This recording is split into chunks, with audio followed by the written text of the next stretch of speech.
Hello everyone, आप लोगों का स्वागत है। हम लोग फास्टनर यूनिट पढ़ रहे थे जिसमें आपको प्रीवियस क्लास में वेल्डिंग ज्वाइंट के बारे में बताए थे और वेल्डिंग ज्वाइंट के टाइप्स के बारे में बताए थे। और आज हम लोग इसके डिजाइन प्रोसीड्यूर को पढ़ेंगे जो काफी इंपॉर्टेंट और काफी आसान है, इसलिए बहुत अच्छे से समझने का कोशिश करेंगे। तो आप हेडलाइन दे देंगे स्ट्रेंथ ऑफ बट ज्वाइंट। तो आपको याद होगा जब दो मेटल प्लेट को इंड टू इंड कनेक्ट करते हैं, मतलब ओवरलैप नहीं करके इंड टू इंड कनेक्ट करके वेल्ड कर देते हैं, तो ऐसे ज्वाइंट को हम लोग क्या कहते हैं? बट ज्वाइंट कहते हैं। तो कह रहा है कि butt joint is also term as groove weld, मतलब बट ज्वाइंट का एक दूसरा नाम है जिसको हम लोग ग्रूव वेल्ड के नाम से भी जानते हैं। इंपॉर्टेंट है ऑब्जेक्टिव के लिए। When two piece of metal are placed end to end, याद रखना अगर दो मेटल प्लेट को इंड टू इंड कनेक्ट कर दें या विदाउट ओवरलैप, मतलब ओवरलैप नहीं करे, एक के ऊपर दूसरे को नहीं चढ़ाए, end welded, then it form a butt joint. कह रहा है कि a butt joint is subjected to a tensile force P as shown in figure. अब हम लोग क्या किए, दो मेटल का प्लेट ले लिए, एक आपका ये हो गया फर्स्ट और दूसरा ये मेटल प्लेट हो गया। अब दोनों को एंड टू एंड कनेक्ट करके यहां पर इस रेड कलर से हम क्या कर दिए? वेल्ड कर दिए। अब इसका अलग अलग हम लोग व्यू दिखा रहे हैं। यहां से हम फ्रंट से देख रहे हैं तो ये इसका फ्रंट व्यू है जिसमें ये आपका वेल्ड है, ये आपका मेटल 1 है और ये वर्कपीस मेटल 2 है, और ये वाला जो सेक्शन है ये आपका वेल्ड किया हुआ है। अब इस पूरे वेल्डिंग में आप नोटिस करेंगे कि ये कुछ भाग ऐसे ऊपर निकला हुआ है। जितना भाग ऊपर निकला हुआ रहता है उसको हम लोग रीइंफोर्समेंट कहते हैं। और जब हम लोग वेल्डिंग कर देते हैं तो इसको फाइनली हम लोग मशीनिंग करके या ग्राइंडिंग करके सरफेस या स्मूथ फिनिशिंग दे देते हैं। जनरली आप बट ज्वाइंट का यूज वहां पर करते हैं जहां पर आपको फैब्रिकेशन करना रहता है। इसका मतलब किसी मशीन का या किसी भी स्ट्रक्चर का अगर हमको आउट कवर, मतलब बाहरी कवर बनाना रहता है, तो उसी के लिए हम लोग क्या करते हैं? बट ज्वाइंट का यूज करते हैं। अब हम लोग पता करेंगे कि बट ज्वाइंट में मैक्सिमम लोड लेने का क्षमता कितना है। याद करेंगे कि मशीन डिजाइन में जितना भी यूनिट या टॉपिक पढ़े उसमें आप पढ़ते थे कि जो मेरा स्ट्रेस निकला है, कैलकुलेटेड स्ट्रेस, उसका मान हमेशा गिवन स्ट्रेस से कम होना चाहिए। पर यहां पर हम लोग क्या करेंगे, पूरे ज्वाइंट में पता करेंगे कि मेरे पास जो ज्वाइंट है किसी भी टाइप का, चाहे वेल्डिंग ज्वाइंट हो, रिवेट ज्वाइंट हो या स्क्रू नट की मदद से ज्वाइंट हो, उसमें मैक्सिमम हम लोड कितना लगा सकते हैं।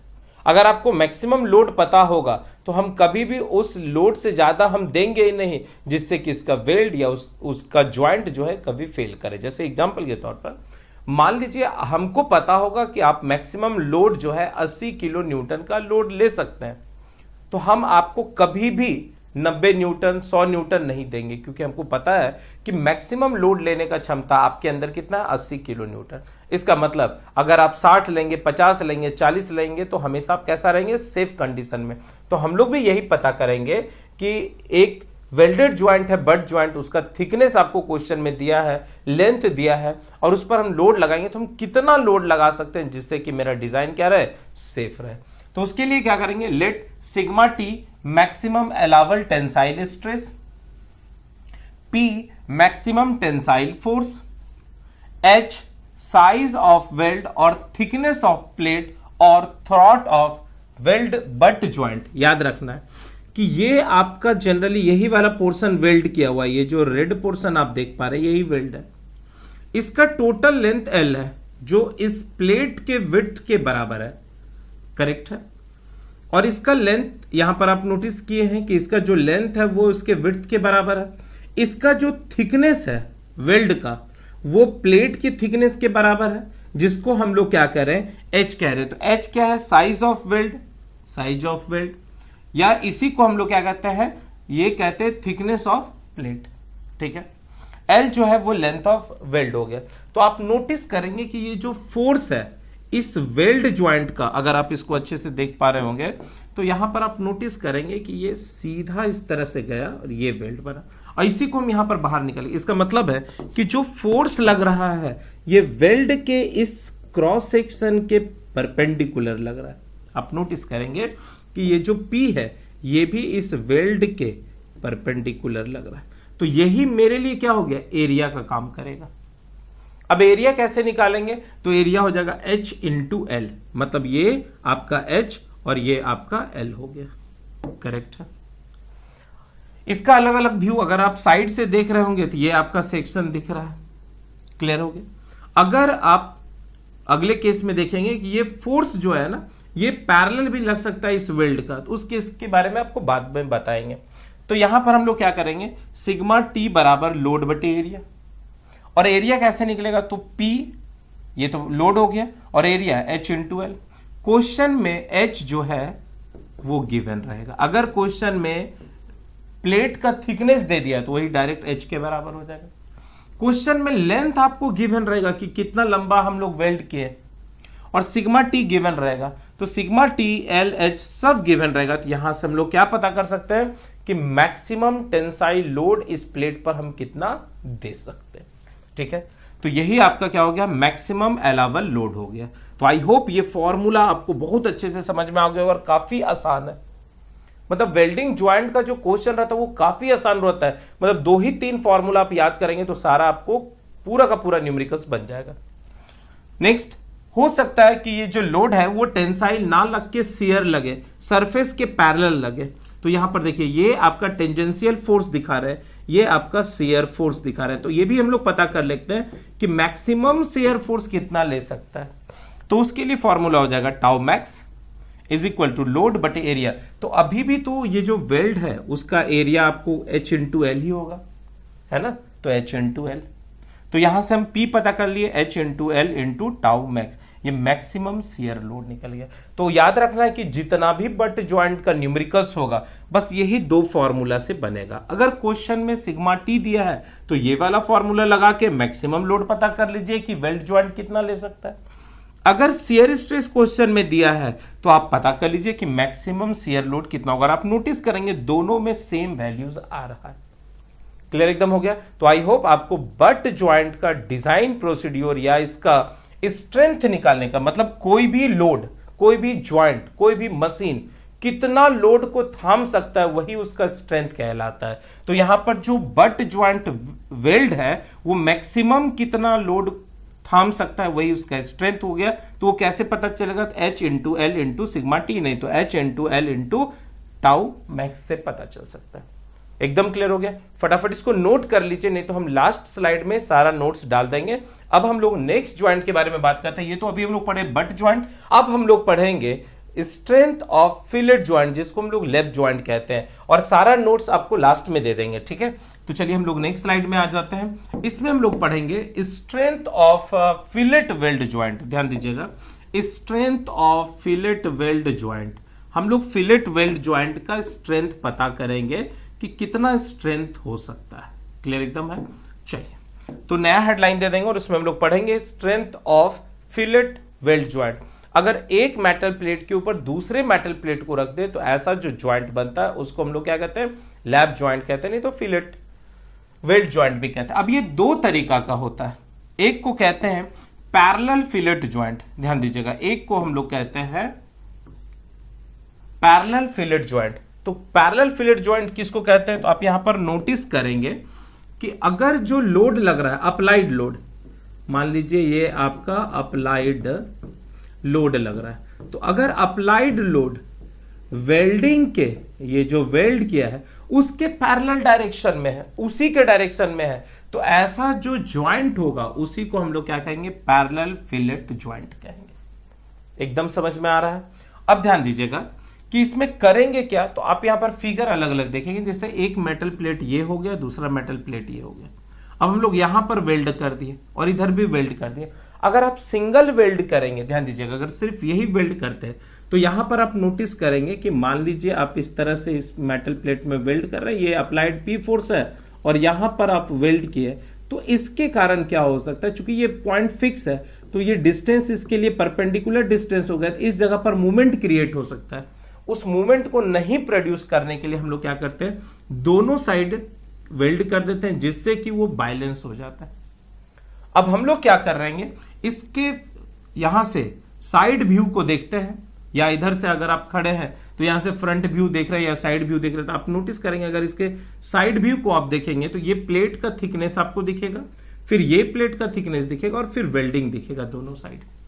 ठीक है, तो ये आपका क्या हो गया, ये आपका साइड व्यू हो गया। यहां पर आप लिख देंगे साइड व्यू, कोई दिक्कत नहीं।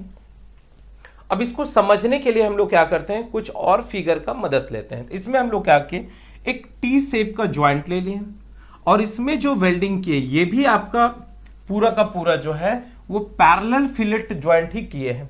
तो यहां पर आप नोटिस करेंगे कि यहां पर हम वेल्डिंग इस तरह से इसमें कर दिए। ये देखिए, अब ये जो फोर्स है ये भी आपका जो वेल्ड किया हुआ पोर्शन है उसी के पैरेलल लग रहा है। अगर आप इसको अच्छे से समझ जाते हैं, क्योंकि देखिए बट ज्वाइंट का जो स्ट्रेंथ निकालने का फॉर्मूला होता है वो काफी आसान है, कभी नहीं भूलेंगे। पर थोड़ा सा पैरेलल फिलेट ज्वाइंट या आपका जो स्ट्रेंथ ऑफ फिलेट ज्वाइंट होता है वो थोड़ा सा टफ होता है। ठीक है, तो उसके लिए क्या करेंगे, इस पोर्शन को हम बाहर कर दिए। अब ये नोटिस करेंगे कि ये जो पी लग रहा है, ये जो वेल्ड है इसके अंदर बहुत सारा प्लेन है। अब कैसे प्लेन है वो आपको दिखाते हैं। जैसे मान लीजिए मेरे पास इसका नाम दे देते हैं ए बी सी, और ये पॉइंट का नाम हम दे देते हैं ए डैश, इसका नाम हम दे देते हैं सी डैश, और इसका नाम हम दे देते हैं बी डैश। तो इसमें बहुत सारा प्लेन है।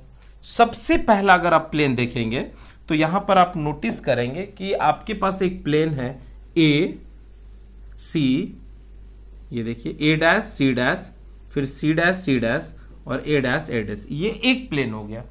तो ये जो फोर्स लग रहा है ये फोर्स प्लेन के पैरेलल लग रहा है। यहां पर जो फोर्स होगा वो वेल्ड के पैरेलल है। देख लीजिए, अगर आप इस फिगर को देखेंगे तो इस प्लेन के पैरेलल आपको दिख रहा है। तो एक प्लेन ये भी हो सकता है। तो पहला आपके पास ये प्लेन हो गया फर्स्ट, ये प्लेन 1। एक और प्लेन आपको यहां पर दिख रहा है, ये देखिए एक और प्लेन दिख रहा है बी सी, फिर यहां पर बी बी डैश और बी डैश सी और फिर सी सी डैश। ये देखिए एक प्लेन और दिखा अंदर में जो फिर इसके पैरेलल है। करेक्ट है। तो इसका हम लोग एरिया कैसे फाइंड आउट कर सकते हैं, ये रेड वाले पोर्शन का। तो यहां देखिए ये h है और ये आपका लेंथ l है, तो h इंटू एल कर सकते हैं। फिर एक प्लेन आपको और दिखेगा यहां पर, अगर आप नोटिस करेंगे तो यहां पर एक प्लेन और आपको दिख रहा है। ये देखिए ए बी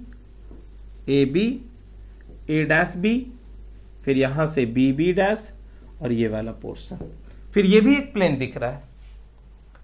तो आप यहां पर देखेंगे कि ए बी और ए डैश बी का जो एरिया होगा वो सेम होगा। कितना एरिया होगा यहां पर हम लिख देते हैं, ये होगा h इंटू एल। रेड वाले पोर्शन का जो एरिया होगा वो भी आप नोटिस करेंगे, ये भी होगा आपका h इंटू एल। और जो येलो वाला पोर्शन होगा उसका एरिया सबसे बड़ा होगा। देखिए ये तो आपका हो जाएगा √2 इंटू एच, क्योंकि ये एक राइट एंगल ट्राइंगल बना रहा था। हाइपोटेनस कितना होगा, √2 इंटू एच। तो ये जो येलो वाला पोर्शन है इसका एरिया हो जाएगा 2√2 इंटू एच इंटू एल।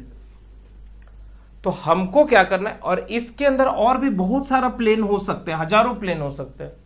तो हमको वैसे एरिया को कंसीडर करना है जिसका मिनिमम एरिया हो। हमको वैसे प्लेन को कंसीडर करना है इस वेल्ड के अंदर जो मिनिमम एरिया देता हो, क्योंकि अगर हम लोग मिनिमम एरिया को कंसीडर करेंगे तो हमको जो स्ट्रेस मिलेगा वो मैक्सिमम मिलेगा, और उसके रिस्पेक्ट में हम मैक्सिमम लोड निकाल सकते हैं कि वो कितना ले सकता है। बात समझ में आ रहा है कि हम लोग मिनिमम एरिया क्यों खोजना चाह रहे हैं वेल्ड के अंदर? इसलिए खोजना चाह रहे हैं कि अगर हम मिनिमम एरिया को लेंगे, जैसे आप पढ़े हैं यहां पर ध्यान दीजिएगा, आप पढ़े स्ट्रेस बराबर लोड बटे एरिया होता है। तो अगर एरिया आपका मिनिमम होगा तो स्ट्रेस क्या होगा, मैक्सिमम होगा। और स्ट्रेस अगर मैक्सिमम होगा तो उसमें लोड लेने का क्षमता भी क्या होगा, मैक्सिमम होगा। इसलिए हम लोग फाइंड आउट करना चाह रहे हैं कि वो कौन सा एरिया होगा जिसमें मेरा जो स्ट्रेस जनरेट होगा वो आपका मैक्सिमम होगा। बात एकदम समझ में आ रहा है? ठीक। तब उसके लिए हम लोग क्या करेंगे, अपने मन से यहां पर मान लेंगे कि एक थिकनेस जो है इसके अंदर, मान लेते हैं कि यहां पर एक थिकनेस जो है वो टी होगा। और चूंकि ये एक राइट एंगल ट्राइंगल यहां पर देखिए हम लोग एज्यूम कर लिए कि बना रहा है, तो ये लगभग ये साइड और ये साइड बराबर है, ये साइड और ये साइड बराबर है। ये h है तो ये भी h हो गया। ठीक है, तो यहां पर हम लोग क्या करेंगे, ये पता करेंगे कि ये थीटा का वैल्यू कितना होगा। चूंकि ये 45 डिग्री है तो ये आपका निकल जाएगा 180 माइनस 45 और प्लस थीटा। तो यहां से हम लोग जब मैथमेटिकली फाइंड आउट करेंगे ना, तो जो थीटा का वैल्यू आएगा, ये थीटा है, ये देखिए इस छोटे से पोर्शन को हम बाहर निकाल दिए समझाने के लिए, जिससे कि हम आसानी से आपको समझा सकते हैं। ठीक, तो यहां पर ये जो भाग आ जाएगा ये आपका हो गया बी, फिगर में देखिएगा ए। चूंकि ये अगर आप समझ गए ना तो सारा कॉन्सेप्ट क्लियर। अगर नहीं समझे कोई दिक्कत का बात नहीं है, जो लास्ट फॉर्मूला आ रहा है उसको घोट जाना है, क्योंकि सारा न्यूमेरिकल्स उसी से बनेगा। हम कोशिश कर रहे हैं आपको समझाने का कि क्यों वही एरिया लेंगे, क्यों वही प्लेन लेंगे। ठीक है, और ये आपका डी पॉइंट हो गया और ये थिकनेस टी है। तो हम लोग क्या करेंगे, अच्छा ये वाला अगर एंगल आप फाइंड आउट करेंगे ना तो ये एंगल निकल जाएगा 180, टोटल 180 होता है, माइनस 45 प्लस थीटा। इसको एक काम करते हैं, नेक्स्ट स्लाइड में आपको इसको समझा देते हैं, ऑलरेडी हम इसको समझाए। चलिए यहां पर ध्यान दीजिएगा, देखिए वही जो पोर्शन था उसको हम लोग बाहर निकाल दिए और इस पॉइंट को हम लोग डी बोल दिए। ये वाला साइड दोनों बराबर है, यहां पर ये 90 डिग्री बना रहा है, तो क्लियर है कि ये 45 होगा, ये भी 45 होगा, राइट एंगल ट्राइंगल। अब हमको पता नहीं है कि इसके अंदर कौन सा प्लेन है। जैसे ये आप देखिए एक प्लेन इस तरह से बना रहा होगा, ये देखिए ये वेल्ड का लेंथ है, ये आपका वेल्ड का लेंथ है एल, तो यही आपका वो प्लेन हो गया जिसको हम लोग कंसीडर अगर करेंगे तो हमको एरिया जो है मिनिमम मिलेगा और स्ट्रेस जो है वो मैक्सिमम मिलेगा।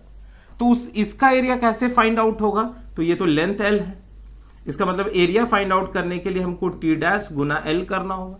अब ये टी डैश कैसे फाइंड आउट कर सकते हैं, तो आप यहां पर आप नोटिस करेंगे कि यहां पर जो मेरा पोर्शन है ये एक ट्राइंगल यहां से बना रहा है, ठीक है, ये एक ट्राइंगल बना रहा है, इस ट्राइंगल को यहां भी निकालनी है, देखिए A B C A B D. अब ये एक आप पढ़े थे, मैकेनिक्स में भी पढ़े थे या ट्रिगोनोमेट्री में भी पढ़े थे, जिसको हम लोग साइन रूल कहते हैं कि अगर कोई ट्राइंगल होता है तो जो वर्टेक्स होता है उसके अपोजिट वाले साइड को हम लोग स्मॉल ए कहते हैं, उसके एंगल को कैपिटल ए कहते हैं।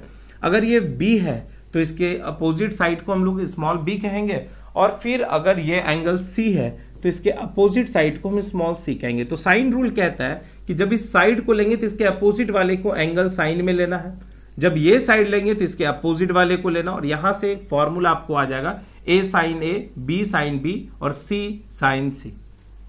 क्लियर? तो हम लोग उसी रूल का यूज कर रहे हैं। देखिए मेरा मकसद है कि टी डैश निकालना, और क्वेश्चन में एच गिवन रहेगा कि जो वेल्ड कर रहे हैं उसका लेग का थिकनेस कितना है। ठीक है, तो टी डैश देखिए इसके अपोजिट ये है, तो टी डैश बटे इतना, देखिए इसके अपोजिट जो था उसको लिखे थे।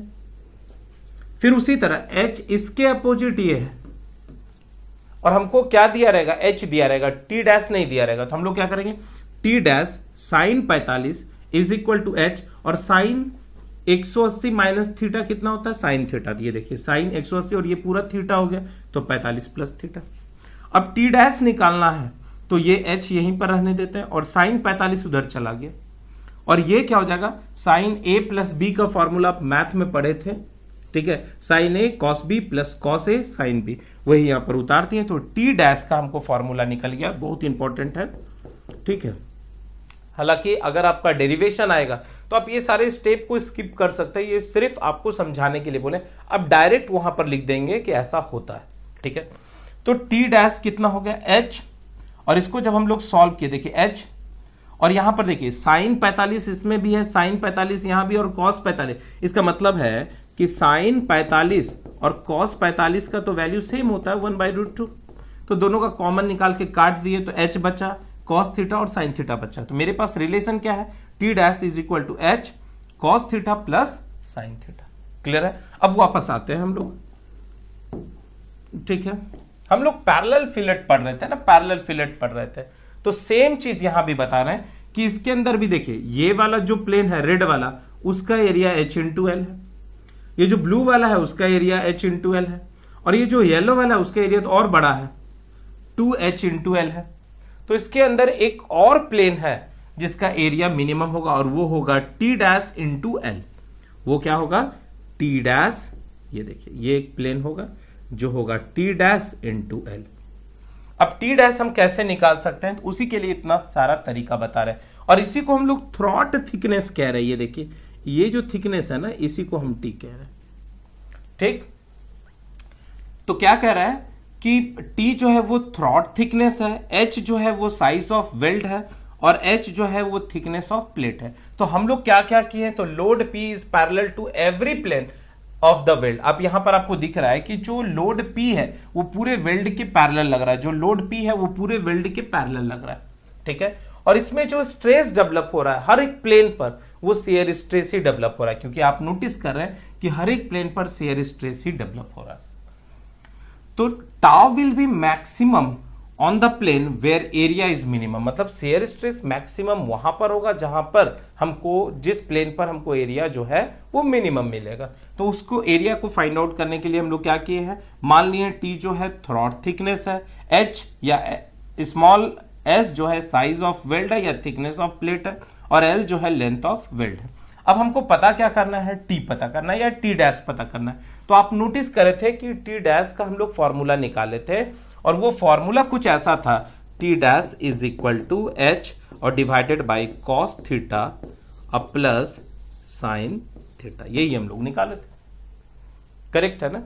तो हम लोग क्या करेंगे, यहां पर अगर उसका वैल्यूज आप निकालेंगे तो T dash is equal to H cos theta और प्लस साइन थीटा, और या अगर आप डायरेक्ट मेथड से इसको बनाने का कोशिश करेंगे तो वहां से भी, और इसमें आप नोटिस एक और चीज करेंगे, देखिए अगर डेरिवेशन को वापस आप देखेंगे तो यहां पर एक टर्म आपका मिसिंग है, ये साइन 45, तो एच साइन 45, यहां भी sine 45 cos theta plus cos 45, मतलब आप अगर इस रिलेशन का यूज करेंगे, ये देखिए ये वाले रिलेशन का, तो टी डैश हम लोग लिख सकते हैं क्या, देखिएगा तो यहां पर T dash is equal to H sine 45, और यहां भी साइन 45 और कॉस 45।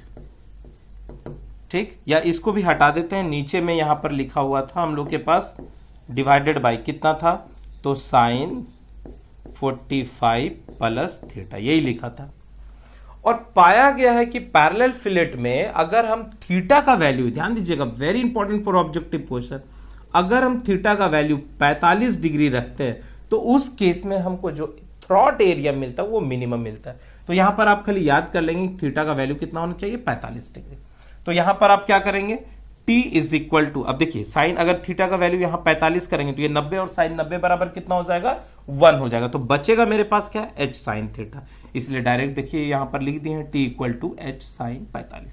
तो आपको इतना करने का जरूरत नहीं, आपको बस ये याद रखना है t is equal to h sine 45। अगर गलती से भी भूल गए तो कुछ नहीं करना है, इसको एक राइट एंगल ट्राइंगल मान लेना है और इसका कंपोनेंट इधर तोड़ देना है, t इक्वल टू, ये देखिए h, या इसको अगर 45 माने हैं तो ये हो जाएगा t साइन 45, और ये हो जाएगा आपका t कॉस या h कॉस, ये हो जाएगा आपका h साइन 45, और ये हो जाएगा आपका, ध्यान दीजिएगा ये आपका हो जाएगा h साइन h कॉस 45। बस आपको ये याद रखना है, और नहीं तो डायरेक्ट आप याद रखिए ना t equal to h sine 45 और इसका वैल्यू 0.707 h होता है। अब मिनिमम एरिया ऑफ वेल्ड और थ्रॉट एरिया, तो एरिया कितना हो जाएगा, t इंटू एल, ये देखिए t डैश इंटू एल, या आप t डैश भी कह सकते हैं, t डैश, तो t डैश इंटू एल, और t डैश का वैल्यू हम यहां पर पुट कर दिए, l का वैल्यू पुट कर दिए, तो tau max is equal to load बटे एरिया, लोड के जगह p और एरिया के जगह इतना वैल्यू उतार दिए, 0.707 h है। और यहां से फाइनली मेरे पास जो फॉर्मूला आ गया, क्योंकि हमको यही तो पता करना है कि ये जो वेल्ड है वो कितना मैक्सिमम लोड ले सकता है, तो P is equal to 0.707 HL into tau max. ये क्या हो गया, maximum load for single parallel fillet load. और अगर दोनों साइड हम दिए, इधर भी दिए और इधर भी, जनरली हम लोग दोनों देते हैं बैलेंसिंग रखने के लिए, तो इसको क्या करेंगे 2 से गुना कर देंगे, तो 2 into 0.707 HL into tau max for double parallel fillet, मतलब पूरा न्यूमेरिकल्स हमको इसी फॉर्मूला, बस याद रखना है, ये वो फॉर्मूला इसी को घोट जाना है। और पूरा आपका न्यूमेरिकल्स बन जाएगा। और बहुत आसान है। एच जो है ये प्लेट का थिकनेस है और यही सेम थिकनेस इसका भी एच है, वेल्ड का भी। जो क्वेश्चन में आपको गिवन रहेगा, लेंथ क्वेश्चन में दिया रहेगा, टाउ मैक्स क्वेश्चन में दिया रहेगा, and we can easily calculate कि कितना ये जो ज्वाइंट है वो मैक्सिमम कितना लोड को ले सकता है। तो आई होप आपको पैरेलल फिलेट ज्वाइंट भी बहुत अच्छे से समझ में आ चुका होगा। इसका ड्राइंग समझना बहुत इंपॉर्टेंट है। ठीक है, चलिए अब लोग नेक्स्ट स्लाइड में चलते हैं। अब हम लोग आ जाते हैं, ठीक है, strength of transverse fillet weld joint. अगर हम लोग जो वेल्डिंग कर रहे हैं वो लोड के परपेंडिकुलर लग रहा है, देखिए लोड के परपेंडिकुलर अगर हम लोग वेल्ड कर रहे हैं तो इसको हम लोग ट्रांसवर्स कहेंगे। यहां भी आप नोटिस करेंगे लोड के परपेंडिकुलर आपका वेल्ड किया हुआ है, इसलिए ये ट्रांसवर्स हो गया। ठीक, तो let us consider a transverse fillet weld. हम लोग एक ट्रांसवर्स फिलेट वेल्ड ले लिए, subjected to a tensile force, और इस पर टेंसाइल फोर्स पी लग रहा है as shown in figure. Let L जो है लेंथ ऑफ वेल्ड, ये आपका लेंथ ऑफ वेल्ड हो गया, लेंथ ऑफ वेल्ड हो गया। ठीक है, एच लेग और साइज ऑफ वेल्ड, कितना ये आपका मोटा है, इसको हम लोग एच कह रहे हैं, इसी को हम लोग लेग भी कह रहे हैं। ठीक, और टी जो है थिकनेस ऑफ थ्रॉट, और ये जो है ये थ्रॉट का थिकनेस है, यही वाला भाग, ये टी डैश, ये जो आपका टी डैश है यही थ्रॉट का थिकनेस है। ठीक है, ये आपका टी डैश, इसी को हम लोग थ्रॉट कह रहे हैं। करेक्ट है, आगे कह रहे हैं, ध्यान से सुनेंगे। अब हम लोग जानते हैं कि जनरली जो भी आपका फिलेट ज्वाइंट होता है उसमें जो स्ट्रेस हम लोग पढ़ाई करते हैं वो शेयर स्ट्रेस ही करते हैं, क्योंकि उसमें जो फेल्यूर टेक्स प्लेस करता है या जो वीक होता है वो शेयर में ही रहता है। बाकी बात टेंसाइल में स्ट्रांग रहता है, कॉम्प्रेसिव में भी स्ट्रांग रहता है, शेयर में वीक रहता है। तो याद रखना है जब भी हम लोग डिजाइनिंग करते हैं ना, चूंकि टेंसाइल तो वो रेसिस्ट कर जाएगा, आपका कॉम्प्रेसिव भी रेसिस्ट कर जाएगा। अगर हम जानते हैं कि शेयर में ही डिजाइन कर देंगे, देखिए डिजाइन में आप याद रखेंगे कि जो जिसमें वो फेल होने का चांसेस ज्यादा है, अगर उसी पर हम डिजाइन कर देंगे तो मेरा जो आगे हम डिजाइन पढ़ेंगे या जो उस पर लोड लगाएंगे वो हमेशा सेफ कंडीशन में रहेगा। जैसे एग्जांपल के तौर पर मान लीजिए दो बच्चा है और दोनों बच्चा का लोड लेने का क्षमता अलग अलग है, कोई 50 किलो न्यूटन का लोड ले रहा है, कोई 70 किलो न्यूटन तक का मैक्सिमम लोड ले रहा है। तो हमको अगर दोनों को सेफ रखना है तो हम क्या करेंगे, एक बच्चा 50 ले सकता है, एक बच्चा 70 ले सकता है। हमको पता नहीं कि कौन बच्चा मेरा 50 ले सकता है, कौन 70 ले सकता है।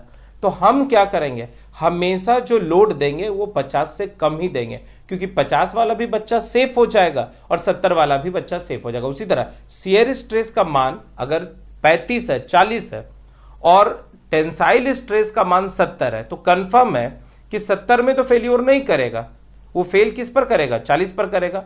तो हम लोग इसीलिए पता कर लेते हैं कि जो शियर स्ट्रेस है उस पर लोड लेने का क्षमता कितना है, क्योंकि अगर उस पर लोड हम पता कर लिए तो जो टेंसाइल स्ट्रेस है उस पर तो वो हमेशा सेफ ही रहेगा। बात समझ में आया? कहने का मतलब है कि हमेशा हम लोग डिजाइन या हमेशा जो लोड देते हैं वो कम पर ही देते हैं, जिससे कि मेरा जो स्ट्रक्चर बना, जो कंपोनेंट बना है वो हमेशा सेफ रहे। जैसे अभी हम आपको बताएं कि दो बच्चा है, दोनों का लोड लेने का क्षमता है, एक का 50 है, एक का 70, पर हमको पता नहीं कि कौन बच्चा कितना लोड ले सकता है। तो हमेशा हम जो लोड देंगे वो 50 से कम ही देंगे। अगर 50 से कम देंगे तो दोनों बच्चा सेफ में, 50 वाला तो ले ही लेगा और 70 वाला तो आसानी से ले सकता है। बात समझ में आ गया? पर अगर हम 70 वाला लोड देते तो 70 वाला जो बच्चा है वो तो लोड ले लेता, पर 50 वाला वो फेल हो जाता है। तो जनरली जो फिलेट या जो फिलेट वेल्ड होता है ना, उसमें हम लोग शेयर पर ही डिजाइन करते हैं। तो शेयर स्ट्रेस बराबर क्या होता है, लोड बटे मिनिमम एरिया। अब ध्यान दीजिएगा कि यहां जो आपका फोर्स लग रहा है वो वेल्ड के, अगर इसके साइड व्यू को आप देखेंगे, ये देखिए बाहर निकाल दिए, तो कुछ लोड ऐसा लग रहा है। मतलब इसका जो प्लेन है उस प्लेन पर इस तरह से कुछ एंगल बना रहा है। जैसे ये मान लीजिए थीटा है, ये आपका 45 डिग्री है, ये आपका 180 माइनस थीटा है।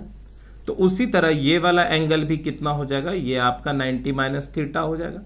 ये आपका कुछ एंगल निकल जाएगा यहां पर, और फिर ये एंगल, तो ये जनरली क्या हो जाएगा, आपका थीटा एंगल बनाएगा। अब इसका जो कंपोनेंट होगा, दो कंपोनेंट, P cos थीटा और P sin थीटा। बात समझ में आ रहा है? तो हमको क्या करना है, पता करना है मिनिमम एरिया। तो हम लोग यहां पर मिनिमम एरिया कैसे पता कर सकते हैं, तो इसमें भी बहुत सारा प्लेन होगा, तो हम क्या करेंगे, वैसे प्लेन को कंसीडर करेंगे जो मिनिमम एरिया देगा। तो यहां पर लोड क्या हो जाएगा, P sin थीटा। ये देखिए अगर हम इस प्लेन को लेके चले, इस प्लेन को लेके चले, ठीक, तो P sin थीटा और मिनिमम एरिया क्या हो जाएगा, T डैश। ये वाला आपका जो पोर्शन है ये आपका T डैश है, ये देखिए ये T डैश है। तो इसके पास भी एक एरिया होगा, ये देखिए फिगर से ही इसको आप समझने का कोशिश करेंगे। यहां पर आप ध्यान दीजिए कि ये आपका T डैश है और ये आपका लेंथ L है, तो एरिया क्या हो गया, T dash into L। T dash कैसे निकल रहा है, तो देखिए यहां पर आप दिखाए हैं कि T dash is equal to H sine 45 cos theta plus cos 45 sine theta. ठीक, यहां से अगर साइन 45 को हम बाहर निकाल दिए, कट के ये मेरा वैल्यूज आया। और फिर जब हम लोग क्या करेंगे, इसका वैल्यू यहां पर पुट कर रहे हैं, ये देखिए, तो हम इसको क्या किए हैं, tau is equal to P sine theta और T डैश के जगह H sine theta cos theta into L कर दिए। अब इसमें आप नोटिस करेंगे कि हमको मैक्सिमम शियर स्ट्रेस निकालना है, तो मैक्सिमम निकालने के लिए क्या करना होगा हमको कि ये वाला जो भाग है ऊपर वाला, इसको हमको डिफरेंशिएट करना है। तो for maximum value of tau D sign theta cos theta, इसका डिफरेंशिएशन करेंगे और करेंगे, आप पढ़े थे कैलकुलस में, फिर मैक्सिमम और मिनिमम वैल्यू dy बटे dx बराबर क्या होता है, 0, और वहां से हम थीटा का वैल्यू निकालेंगे। जब हम लोग सॉल्व करेंगे तो डायरेक्ट ये याद कर लेंगे कि थीटा का वैल्यू कितना होता है, 67.5 होता है। अब इसका वैल्यू हम यहां पर पुट कर देंगे, तो tau max is equal to P sine 45 cos 67.5 sine 67.5 और HL, ठीक है, HL। यहां से जब सॉल्व कर रहे हैं तो देखिए यहां पर P और ये पूरा वैल्यू जब सॉल्व करते हैं तो आता है 8.828 HL टाउ मैक्स, क्योंकि ये इसके साथ क्रॉस मल्टीप्लाई से इधर चला जाएगा और ये पूरा डिवाइड होके इतना आ गया। तो ये हो गया सिंगल ट्रांसवर्स फिलेट। आपको कुछ नहीं करना है, बस याद रखना है फिगर, ये वाला और ये वाला आपको याद रखना है। उसके बाद आपको ये नोटेशन याद रखना है, L जो है लेंथ ऑफ वेल्ड है, H जो है वो साइज ऑफ वेल्ड है, T जो है वो थिकनेस है, ठीक है। और यहां से टाउ मैक्स ये डायरेक्ट आप याद रखेंगे कि tau max is equal to कितना हो जाएगा, तो P साइन नहीं तो आप डायरेक्ट याद रखिएगा P equal to 0.828 HL tau max. Single transverse fillet के लिए अगर डबल होगा तो 2 से इसको गुना कर देंगे। बात समझ में आ गया। पर ये याद रखना कि ये फॉर्मूला हम लोग यूज नहीं करते हैं, तो हम लोग कौन सा यूज करते हैं, तो हमेशा याद रखना है। अब यहां पर देखिए P ट्रांसवर्स का वैल्यू इतना आया है और पैरेलल फिलेट जब हम लोग पढ़े थे तो उसका वैल्यू हमको इतना आया था। तो यहां से डिवाइड करते हैं तो इसका वैल्यू आता है 1.17, ऑब्जेक्टिव के लिए इंपॉर्टेंट है। तो आपको ये क्लियर हो गया कि जो ट्रांसवर्स लोड है, मतलब कोई वेल्डिंग की है, हम लोग कौन सा वेल्डिंग, फिलेट का बात कर रहे हैं, मतलब लैप ज्वाइंट का बात कर रहे हैं, तो लैप ज्वाइंट में ट्रांसवर्स लोड लेने का क्षमता ज्यादा है एज कंपेयर टू पैरेलल। बात समझ में आ गया। तो नोट करके याद रखेंगे कि for finding the strength of transverse and parallel fillet weld, अगर हम लोग ट्रांसवर्स और पैरेलल फिलेट का स्ट्रेंथ पता करना चाहेंगे तो we use the same equation, P is equal to 0.707 HL tau max. मतलब हर एक फॉर्मूला में जो भी लैप ज्वाइंट होगा उसका बस यही एक सिंगल फॉर्मूला याद रखना है, फॉर किसके लिए, फॉर सिंगल फिलेट ज्वाइंट। अगर डबल मारा होगा, चाहे वो पैरेलल रहे या ट्रांसवर्स रहे, तो P इज इक्वल टू क्या करेंगे, 2 इंटू 0.707 HL टाउ मैक्स कर देंगे और इसका जो वैल्यू आ जाएगा आप यहां पर नोटिस करेंगे 1.414 के आसपास आएगा, H इंटू L और टाउ मैक्स। मतलब पूरा जो न्यूमेरिकल्स बनेगा इसी फॉर्मूला पर बनेगा। ये क्या है, फॉर डबल फिलेट ज्वाइंट,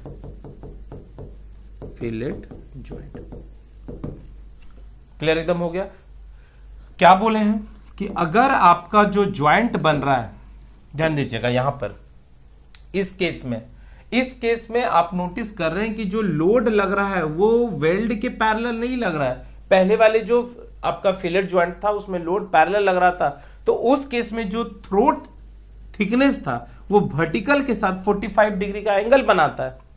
पर इस केस में क्या है, जो ट्रांसवर्स सेक्शन है उसमें मिनिमम एरिया को फाइंड आउट करने के लिए जो थ्रॉट थिकनेस है वो वर्टिकल के साथ, याद रखना है, 67.5 डिग्री का एंगल बनाता है। ठीक, तो इसमें आपको याद रखना है कि जब हम लोग ट्रांसवर्स फिलेट ज्वाइंट करेंगे तो इसमें लोड लेने का क्षमता ज्यादा होगा, पर जब हम लोग पैरेलल फिलेट ज्वाइंट करेंगे तो उसमें लोड लेने का क्षमता कम होगा। तो सेफ डिजाइन रखने के लिए हम लोग हमेशा क्या करेंगे, पैरेलल फिलेट वेल्ड का ही लोड को फाइंड आउट करेंगे या उसी को हम लोग कंसीडर करके चलेंगे। जैसे अभी आपको बताया ना कि दो बच्चा है, दोनों का लोड लेने का क्षमता अलग अलग है, सेम क्लास में बच्चा है पर उसमें लोड लेने का क्षमता क्या है, अलग अलग है। तो जब भी हमको लैप ज्वाइंट करना होगा तो उसके लिए जो हम लोड लेंगे वो हमेशा पैरेलल फिलेट लोड के रिस्पेक्ट में लेंगे। और जो हम लोग फॉर्मूला यूज करेंगे, ये दोनों फॉर्मूला यूज ना करके हम जो डायरेक्ट फॉर्मूला यूज करेंगे वो कौन सा करेंगे, ये वाला। ठीक है, जो हम लोग फॉर्मूला यूज करेंगे ये वाला करेंगे। नहीं तो अगर सिंगल फिलेट दिया रहेगा, जनरली सिंगल नहीं रहता, डबल ही रहता, तो ये फॉर्मूला यूज करेंगे।